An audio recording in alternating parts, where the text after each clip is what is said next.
Welcome back to Driftwood Conversations. This is Hillary Sloan.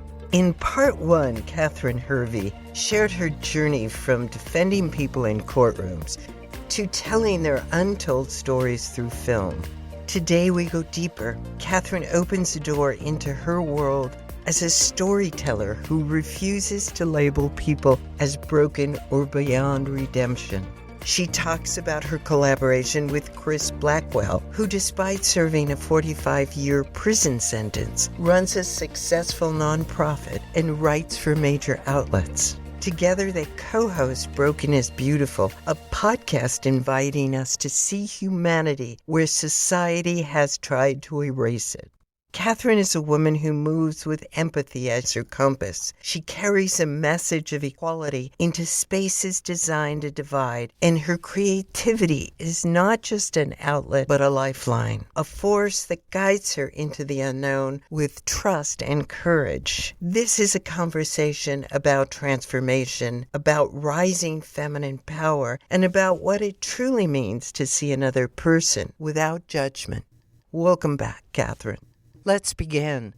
The work you did on that film and the work you did in the public defender's office took you to meeting the man that you're working with on your podcast, didn't it? Yes, Chris, my dear, dear, dear friend Chris. I'm actually also making a film with him as well that he's a big part of. We've been filming for about a year. I've been filming his wife and other parts of his world. And right now we're trying to get into the prison to film him as well. But yeah, Chris and I met because after I left the public defender's office, then I went to the artist commune, and then I moved to Seattle. And I went in as a volunteer college instructor into the prison that he was in, teaching political science. And yeah, we met then. That was over 10 years ago. And we just remained in touch all those years. And I mean, you know, he's such a beautiful, beautiful friend, an amazing spirit. So he's in jail. He's incarcerated. He has a 45-year sentence, and he's been in 21 years. He went in for the first time when he was 11 years old. So he's really, part of the system. And yet, now today, he has a book that's being released in September that's going on this big book tour. He writes for the New York Times, he writes for the Washington Post, big publications about the system. And then he also started with his wonderful wife, Chelsea Moore, an organization that's almost like really, is soon going to be an almost $1 million organization. And he's the executive director of it. And he does this all from prison. Tell me more about the organization. What is it? And what is it called? Yeah, it's called Look to Justice. It's in Washington State. Its whole thing is that it operates on an inside-out model. It is run by incarcerated people working with formerly incarcerated people and then their loved ones primarily, and then, advocates as well. So it's this idea of instead of people who aren't, system impacted, who have been incarcerated, making choices and creating these organizations for incarcerated people, it's like, well, no, we actually know best what we need. So, they work in policy reform, but then what they also do is they have these kind of civic education programs in the prisons and then also in system-impacted communities. People can be part of, making meaningful policy reform for themselves so that they know how laws are made, they know how to advocate for themselves with legislators. And yeah, they've passed some really good laws. Because he's a writer, they're also starting this narrative change lab. It has many facets. I'm super proud of him. I love him so much. Tell me about your podcast. What's the name of it? And Yes. What do you talk about?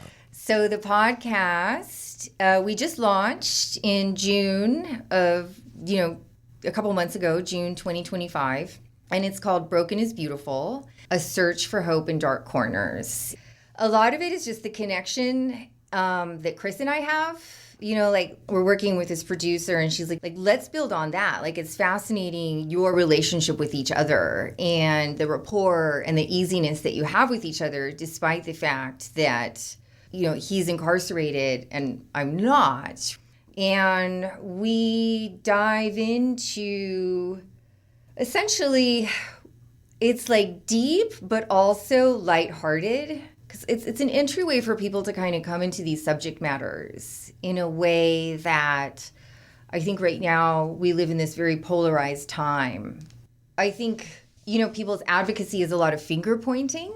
There's this kind of notion of silence is violence. You're either with us or you're against us. I don't really quite believe in that. I think that everyone has their place and needs to show up authentically. And that's the most powerful thing that you can do. And so we're kind of inviting people into looking at mass incarceration, but also really looking at just like the messy complexity of being a human and how that puts us in hard spots sometimes. So like we just had we had an episode that just came out, I guess 2 days ago, and it's on relationships. And it's Chris and I talking about relationships. And so we're talking about how people form relationships with people in prison. And it's, in ways that people who aren't part of this space know about, right? Like a lot of people get married in prison to people that they had never met before on the outside, right? There's these websites. Chris had been married before where he kind of settled with this woman and realized that they weren't compatible. People get into relationships with guards. People get into relationships with people of the same sex. And it's still mirroring relationships on the outside. And then I talk about my relationship with my husband, Massimo. And, again, it's like this paralleling, kind of like what I did with the prison within. Because ultimately what it does is it brings us back to connection, that, we're more connected than we think, right? That there's these walls work, these prison walls, or we think that they work to separate us as being so different from each other. But really people in our prisons are our community members. So I think in a way it's getting them to look, people who are in prison, in a different way, perhaps in softer ways, in this very creative way of bringing it forward through Chris and Art's connection. It's super wonderful. Fun.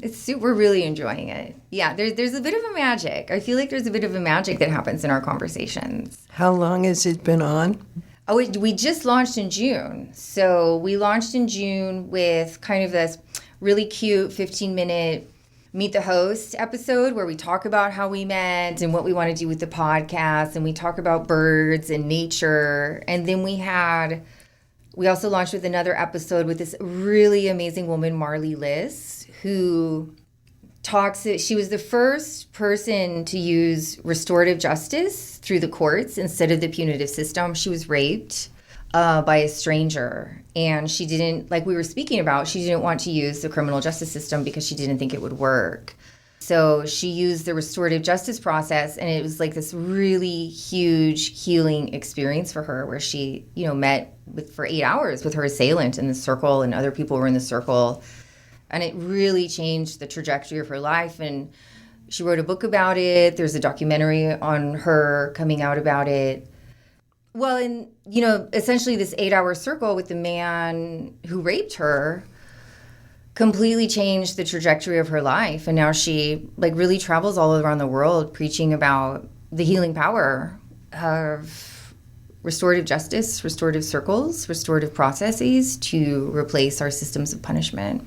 Mm-hmm. So I was raped in England when I was 21, and I never got a chance to work it out with my assailant. But because the police said to me there, don't do it, they're going to blame you. And I couldn't stay that long that a court case would take, so I left. And I regretted it only because I thought he might go out and do this to another person. Yeah. But there was nothing, I just wasn't in the place to hang out and see it through. Yeah. Not at that age. But what I felt is that, so what year was this? Early 71. And every television show, if you got raped, you were a vegetable. You would end up in an asylum of some sort, or you would be damaged for life. That's how it was portrayed. And it was also your fault as a woman. Mm-hmm. It's still like that. It's still, yes, it probably is. Luckily, I don't have to do that again. But what I felt was, no on both of those. I'm not crazy. I'm not going crazy. And it's not my fault. I'm not a victim of you. Mm-hmm. And it was liberating. That much of it was totally liberating. Yeah. I wish that we had, I've also have more than one unreported incident that's happened to me as well for rape and sexual assault. And, I'm still processing it. I'm still processing them, really. And I wish that we had much better mechanisms to deal with it. But, it's rape culture. Like, rape culture is alive and well, for sure. It's not just the raping of a woman or a man, right? It's that rape culture exists in our world. I mean, look at who we have on our Supreme Court. Look at who is our president right now. And the stories swirling, and we won't give it too much attention, but yes, absolutely. And I think it's there so that we do look at it. We do work it out. I love that. Yeah. Yeah. Well, it's like, what we were talking about before we turned the recorders on, right, is that, the background frequency that's happening right now is not the patriarchy. It's really women coming forward. Like, it's female power coming forward. And I feel like energetically in the world that is being supported, and that's what's coming through. So yes, it's not a surprise that the fists of fury, whether consciously or unconsciously, to that rising female power are also coming forward in really prominent ways in our society. Now, how do you see that? I call it feminine power because it's not just in females. Yes. It can be in men, too. It's just much more inclusive and nurturing than the patriarchal, what we're coming out of. How do you see that, the feminine energy? I mean, honestly, I just feel it in the collective. I feel it within myself. I feel it in my friends, female friends. I feel it, like you said, even coming forward more in my male friends. I feel so much is collapsing right now, and it's collapsing for a reason. I think we're living in really painful times, but I also think it's really exciting because I think so many structures that need to fall are falling. And it's painful. It's painful right now. But, my friend Katie, who's also my producing partner, I really love what she says that, in times of destruction, there's the equal capacity for creation. And I think for us as artists, I feel that creative energy in the air to create something just as powerful as these destructive forces, and just really being called to be in that space. And I feel that, I know it's hard to put words to it, but that's the thing, is that we have been living in a patriarchy, and we have a patriarchal language. That is what we use, right? And so sometimes it is hard to use language for what we feel and what we're experiencing and what we see inside of our bodies and in the collective. But let's just call it that, like you were saying, kind of like a more feminine energy. And that energy is not soft either. I don't mean it as being soft at all. It can be a lioness energy. It's a very, very powerful energy. Well, it's a powerful energy because, feminine energy, I guess, and if you look at male energy, right brain, left brain, all of that, male energy is very pointed. It's very focused, right? Whereas, female energy can be pointed and focused, but it's also more astute. It also takes in everything else around. It's not the sharpshooter. It's the looking from above, that overhead view, and looking from the sides and all of that, and then moving forward in a really powerful pointed trajectory with that full scope. And I think it's really powerful. I'm really excited. It's horrible. There's so many horrible things that are happening right now. But I'm really excited, too, for what we can create out of this. It opens up so much. I mean, first of all, I think we can have a new language, and we're all working with it. I mean, the fact that that our president is attacking news, reporters, TV shows, comedians, those people are not going to go away. They're going to leave the old establishment and start something new. Exactly. Yeah. Creativity is still, it's moving even more so than it did before. It's very activated right now. And you're talking about feminine power. Yeah, fool around with a mother lion. Yeah. You'll get, watch out. Yeah. You know, she'll protect her own. It's nurturing, it's inclusive, it will be big enough to let in different variety. Yes. It's much bigger. I think that's the word. It's much bigger and encompassing. Yeah, it lets in more. We need to let in more. And also, didn't we started with the idea somewhere back in this podcast, we started with the idea of there's no right or wrong, black or white. So that's part of it too. And you're listening to stories that are coming from people that have traditionally been categorized. And if you're presenting these stories without those labels, how powerful is that? Yeah, thank you. I think that's just wonderful. I couldn't wait to talk to you. Yeah. I mean, and I will also say this, is that I can also feel within myself that, you know, I guess we'll call them these criminal reform spaces, you know, which for me I've been mining creatively.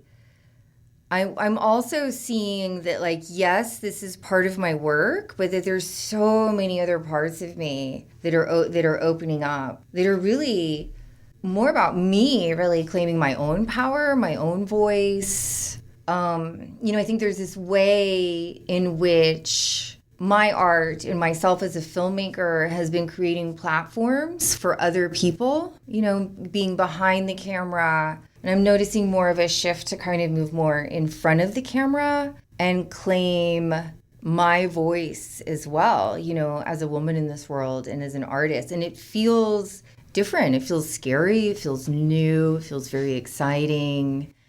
And it feels very much part of the shift that you and I were just talking about. I think part of that shift, too, is that you came from a whole nother place that gave you experience. From the defender's office to what you're doing now, that experience is valuable. So it's not about leaving anything behind. No, exactly. I know it's very valuable and it's very meaningful, and I receive that feedback from people, and it feels good, because I think from a very young age that was kind of this thing of, gosh, like, the world is so fucked up. Like, how can I be a part of changing it for something good? But there's also a way in which, when you do that, you can get, you know, swept up in movements, right? And swept up in other people's voices. And yeah, I'm just watching myself right now, just being really careful with that. I don't know if that's making sense, but It is. It's just everything's new. And I want it to, you know, well, that's the thing. It's like, we need to keep challenging ourselves creatively. I'm looking for new. Like, I'm itchy, you know, I'm itchy. And that itchiness is bringing me more into myself, and more into my own creative expression. And I don't know, it's about women. It's about women. Like, I guess a lot of what I've done has been about men somehow, you know, incarcerated men, really, has been a big trajectory in terms of my creativity. So where do the women come in now? Do you see doing more with women, working with you, or going into their stories? I think a little bit both, but I think that's where the acting is coming in. I was asked to be a part of this film, and kind of like as soon as they said, okay, rolling, and I stepped into the scene, it was just this like, oh my God, what is this? Like, it was like I was creatively intrigued in this way that I have not been in a really long time. So juicy for me. And I can't really talk about that film. It's not really, it's a little bit still on the down low. But I mean, when you feel that inside of yourself, you have to follow it. And so I can't either, but there was so much that we have covered.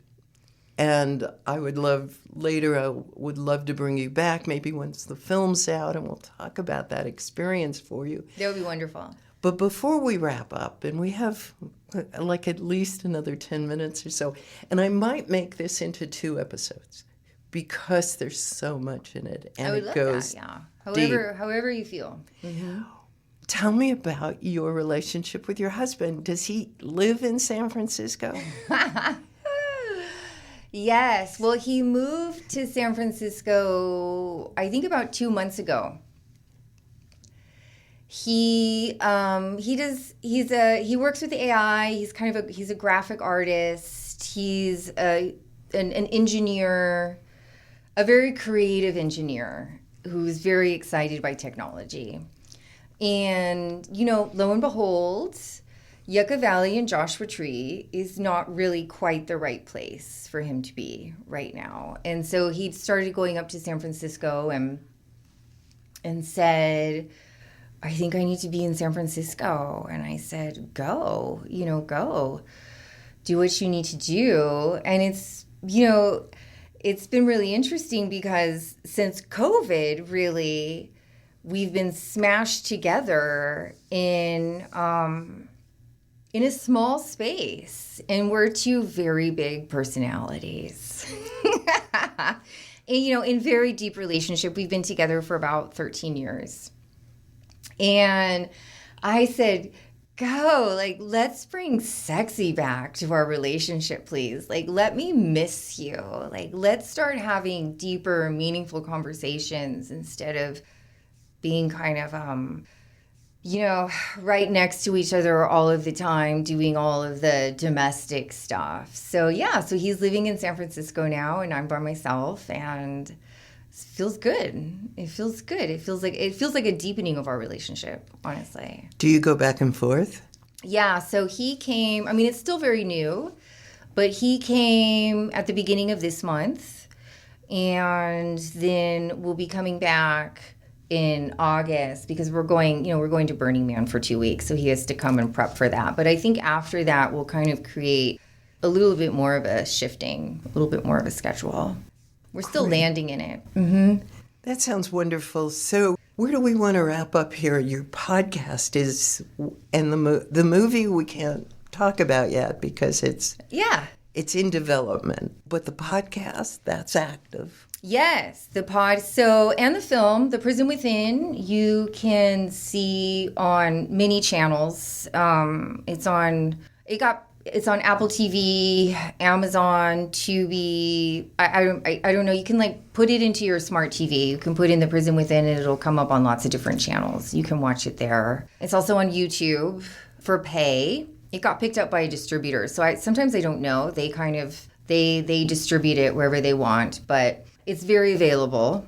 Please watch it. It will make you cry and look at incarcerated people in new ways. And it will also make you look at yourself in new ways, because I think when you witness people doing really deep, transformative work and being honest with themselves in ways that I think you just don't see very often in cinema or even in the world, I think it carbonates something within ourselves that perhaps we need to heal and look at and be more honest about. And then, Broken is Beautiful podcast. You can find it on Spotify, on Apple Podcasts, and on YouTube right now. And Chris's nonprofit sounds very Yes, interesting. Chris's nonprofit's called Look to Justice. And all of these things have websites, theprisonwithin.org, brokenisbeautifulpod.com.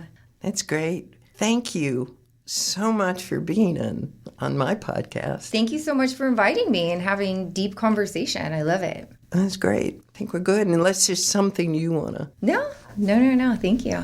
Thank you, Katherine, and thank you, audience, for listening to part 2 of my conversation with Katherine Hervey. Katherine's work and vision remind us that change doesn't have to come through condemnation. It's achieved when we dare to see one another fully, even in the darkest places. Through her filmmaking, her partnership with Chris Blackwell, and her unwavering trust in her creative journey, Katherine delivers a message of equality in a world that often simplifies people into labels. We are more than the walls that contain us, more than the systems that label us. We are complete beings, capable of harm, yes, but also of deep healing, connection, and change. You can watch Katherine's award-winning documentary, The Prison Within, on Apple TV, Amazon, YouTube, and more. Her podcast, Broken is Beautiful, is available on all major platforms. And Chris Blackwell's nonprofit, Look to Justice, can be found at look2justice.org. I'm honored to share Katherine's voice with you. And until next time, may we all find the courage to look beyond the labels, trust the deeper flow of creativity within us, and believe in the possibility of redemption for ourselves and for others. This is Hilary Sloan, and this is Driftwood Conversations.